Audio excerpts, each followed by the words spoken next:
बेंगलोर की ये दो तस्वीरें मंगलवार को कर्नाटक उच्च न्यायालय में चल रही जयललिता की जमानत अर्जी की सुनवाई की कहानी कह रही हैं। दरअसल आय से अधिक संपत्ति के मामले में कर्नाटक उच्च न्यायालय में जयललिता की जमानत पर सुनवाई के दौरान सरकारी पक्ष ने जमानत पर कोई आपत्ति न होने की बात कही, जिसका मतलब ये निकला गया कि उनको जमानत मिल गई। इसके बाद पूर्व मुख्यमंत्री के समर्थकों ने जश्न मनाना शुरू कर दिया, पटाखे फोड़े जाने लगे और मिठाइयां बंटना शुरू हो गयीं। लेकिन जब अंतिम खबर बाहर आई तो साफ था कि जयललिता को कोई राहत नहीं मिली है और उन्हें आगे भी कुछ समय और जेल में बिताना होगा। जया की जमानत याचिका को खारिज करते हुए उच्च न्यायालय के न्यायमूर्ति एवी चंद्रशेखर ने कहा, तमिलनाडु की पूर्व मुख्यमंत्री को जमानत देने का कोई आधार नहीं है। सुप्रीम कोर्ट का साफ निर्देश है कि भ्रष्टाचार मानवाधिकार का उल्लंघन है। भ्रष्टाचार से मानवाधिकारों का उल्लंघन होता है और इससे आर्थिक असंतुलन पैदा होता है। Judgment mentioning that the corruption leads to the violation of human rights, thereby leads to the violation of the economical right. On the basis of the latest judgment delivered by the Honorable Supreme Court, this Honorable Court of our High Court of Karnataka has dismissed both the applications. That is, one is suspension of sentence, then the granting of the bail. इस मामले में विशेष अदालत ने 27 सितंबर को जयललिता को दोषी ठहराया था और तब से वो कर्नाटक की जेल में बंद हैं। कोर्ट ने जया को 4 साल जेल की सजा सुनाई है और उन पर 100 करोड़ का जुर्माना भी लगाया गया है।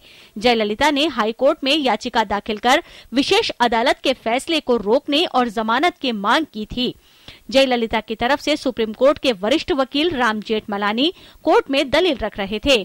जेठमलानी ने दंड प्रक्रिया संहिता की धारा 389 के तहत अपील लंबित रहने तक सजा पर रोक लगाने का अनुरोध किया। जेठमलानी ने विशेष अदालत के फैसले की आलोचना करते हुए कहा कि जयललिता के मुख्यमंत्री रहते हुए साल 1991 और 1996 के बीच के समय से पहले की संपत्ति को इसमें शामिल नहीं किया जा सकता।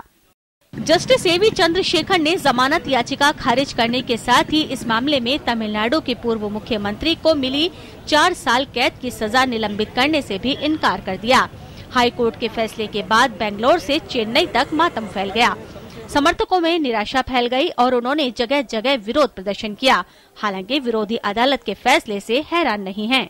जो कर्नाटक हाई कोर्ट ने किया वो ठीक किया है, क्योंकि अभी कोई अपील नहीं है और अपील एडमिट हो जाएं और जजमेंट सस्पेंड हो जाएं तो फिर उनको बेल का मांगने के लिए कुछ एक गुंजाइश बनती है। आज तो कोई थी नहीं, पर उनको इतनी ये जल्दबाजी नहीं करनी चाहिए, इससे जयललिता का नुकसान हुआ है। इससे पहले बेंगलुरु पुलिस ने पराप्पना अग्रहारा सेंट्रल जेल और अदालत के चारों तरफ सुरक्षा कड़ी कर दी थी और वहां 1 किलोमीटर के दायरे में निषेधाज्ञा लगा दी गई। फैसले के बाद तमिलनाडु के मुख्यमंत्री पन्नीर सेल्वम ने लोगों से शांति की अपील की। जया पर मुख्यमंत्री रहते हुए आय के ज्ञात स्रोत से 66 करोड़ रुपए की अधिक की संपत्ति जमा करने का आरोप साबित हुआ है। अदालत से दोषी ठहराए जाने के बाद उन्हें मुख्यमंत्री पद से इस्तीफा देना पड़ा था, जिसके बाद जयललिता के करीबी और AIADMK के वरिष्ठ नेता ओ पन्नीर सेल्वम मुख्यमंत्री बने। अब हाई कोर्ट के फैसले के बाद नजरें सुप्रीम कोर्ट पर टिकेंगी, जहां जयललिता के वकील 1-2 दिन में याचिका दाखिल करेंगे। भ्रष्टाचार समाज की जड़ें खोखला कर देती हैं, लेकिन भ्रष्टाचार जब वो लोग करते हैं जो समाज के रक्षक हों और कानून बनाने वाले हों, तो ये बहुत बड़ा जुर्म माना जा सकता है। कर्नाटका हाईकोर्ट ने जयललिता के जमानत के मामले में यही कहकर जयललिता की जमानत को रफा दफा कर दिया।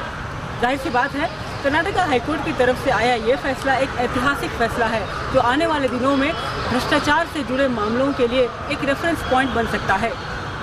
कैमरा पर्सन अनिल कुमार और वासुदेव के साथ आशा खानम, BD न्यूज़, बेंगलोर।